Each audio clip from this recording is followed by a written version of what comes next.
고혈압약을 먹으면서 우유를 마시면 안 되나요? 조언. 고혈압약을 장기간 복용하는 경우에는 5가지를 멀리하는 것이 가장 좋습니다. 그냥 우유를 몇 모금 마셨을 뿐이에요. 이렇게 위험한 줄은 몰랐어요. 덩 이모는 아직도 두려움이 남아 있습니다. 지난 월요일, 덩 이모는 늦게 일어나 서둘러 손자를 학교에 데려왔습니다. 밖에 나갔을 때 어린 손자가 우유를 다 마시지 않은 것을 보니 우연히 덩 이모가 고혈압 약을 주려고 해서 우유를 들고 약을 함께 먹었습니다.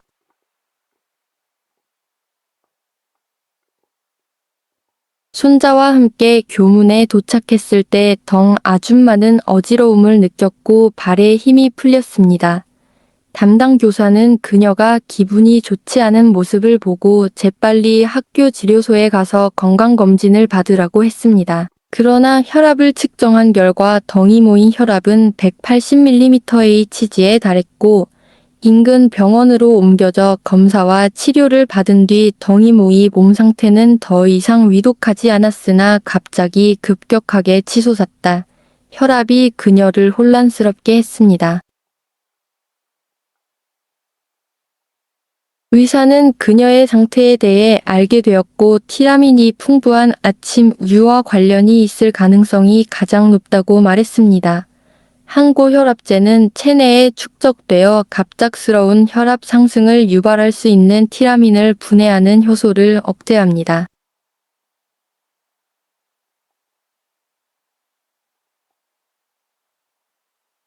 항고혈압제와 우유의 상호작용. 항고혈압제와 우유 사이의 상호작용은 주로 약물의 생체 이용률과 관련이 있습니다. 이는 약물이 신체에 얼마나 빨리 들어가고 혈류에 도달하는지를 의미합니다. 이러한 상호작용은 약물이 얼마나 잘 흡수되는지에 영향을 주어 효능에 영향을 미칠 수 있습니다.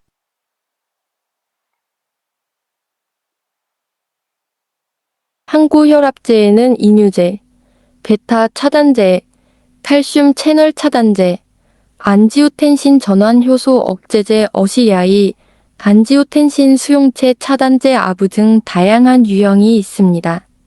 그 중에서도 특히 칼슘 채널 차단제, 항고혈압제는 우유의 칼슘과 상호작용할 수 있습니다.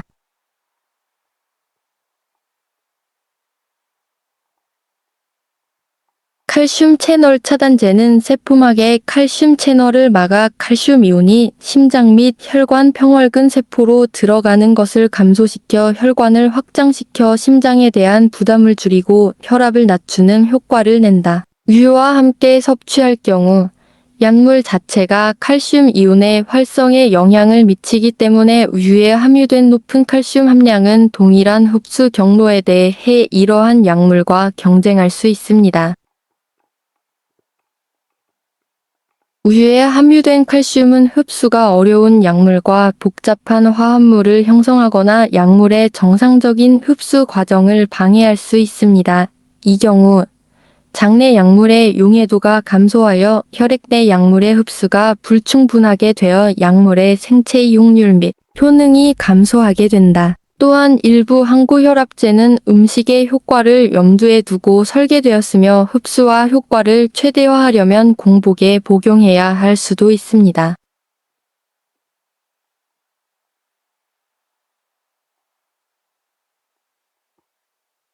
식품으로서 칼슘과 약물 사이의 직접적인 상호작용을 고려하지 않더라도 우유는 위 배출 시간, 위산도 및 위장 역학에 영향을 미쳐 약물 흡수에 간접적으로 영향을 미칠 수 있습니다. 이러한 이유로 의사들은 항고혈압제를 복용하는 동안 약물의 효과가 감소되는 것을 방지하기 위해 우유나 기타 고칼슘 식품을 피하도록 권장하는 경우가 많습니다. 적절한 복약 지도는 의사나 약사의 권고를 따라야 하며 복용 중인 특정 유형의 약과 개인 건강 상태에 맞게 식습관을 조정해야 합니다.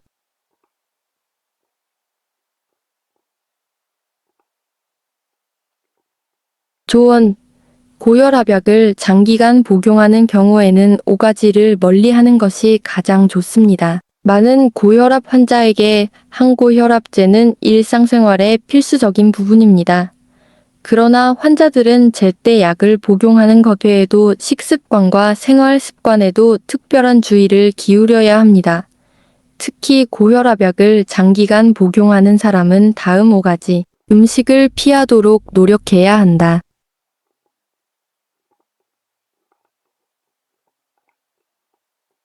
첫째, 매운 음식은 혈압을 상승시켜 항고혈압제의 효과를 방해할 수 있습니다. 그러므로 고혈압 환자는 식단에서 매운 음식을 피하도록 노력해야 합니다. 둘째, 고혈압 환자에게는 염분 함량이 높은 음식도 금기시됩니다. 소금을 너무 많이 섭취하면 혈압이 상승할 수 있으며 이는 항고혈압제의 목적입니다. 그러므로 환자는 혈압을 안정적으로 유지하기 위해 가능한 한 적은 양의 소금을 섭취해야 합니다.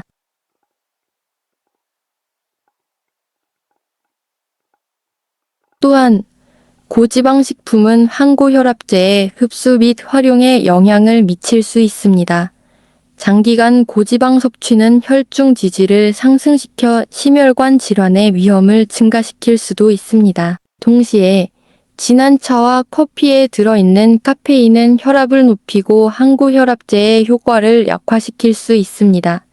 따라서 환자는 차와 커피를 적당히 마시거나 카페인이 적은 음료를 선택해야 합니다.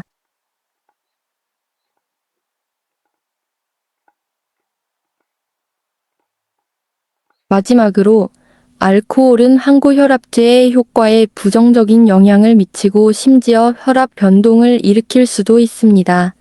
장기간 음주는 또한 간과 심혈관계에 손상을 줄 수 있습니다. 즉, 장기간 항고혈압제를 복용해온 고혈압 환자의 경우 이 5가지 식품을 멀리하는 것이 매우 중요하며 이는 안정적인 혈압 유지에 도움이 될 뿐만 아니라 항고혈압제의 치료 효과를 높이는 데에도 도움이 됩니다.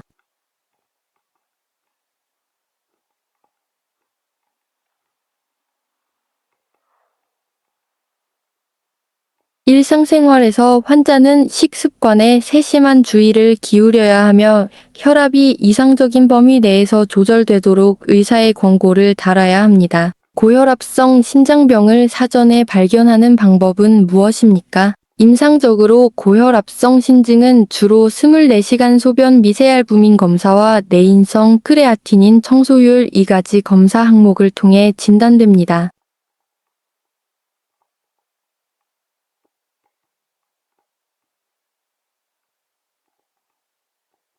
24시간 소변 미세알부민은 환자가 24시간 이내에 소변 내 알부민을 검출할 수 있을 만큼 충분한 소변을 남겨두도록 요구합니다. 정상적인 성인의 소변에는 알부민이 거의 없으며 신장이 심하게 손상된 경우에만 알부민이 증가합니다.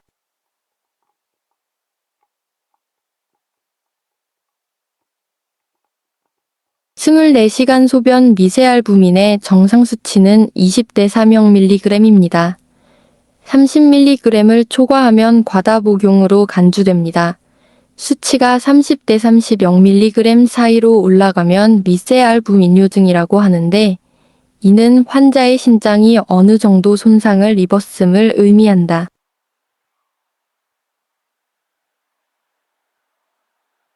내인성 크레아티닌 청소율은 주로 사구체여과 기능과 손상 여부를 결정하는 데 사용되는 민감한 지표입니다. 이 지표가 떨어지면 환자의 혈액 크레아티닌이 정상일 수 있지만 실제로는 신장이 손상되었습니다. 계산식은 140세 X 체중 kgX 0.85 여성 0.818X 혈청 크레아티닌이며 혈청 크레아티닌의 단위는 UmolL입니다.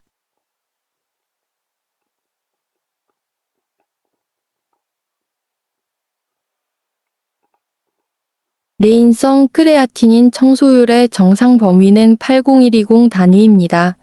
값이 50대 1셈표 80단위 사이로 떨어지면 신장 기능의 보상 단계에 있는 것입니다. 20대 1셈표 50단위 사이로 더 떨어지면 신장 보상 부전 단계에 있는 것입니다. 10단위 이하로 떨어지면 환자가 이미 유독증 단계에 있다는 뜻이다. 이때 환자는 복막투석이나 혈액투석 등 신대체요법을 받아야 한다는 뜻이다.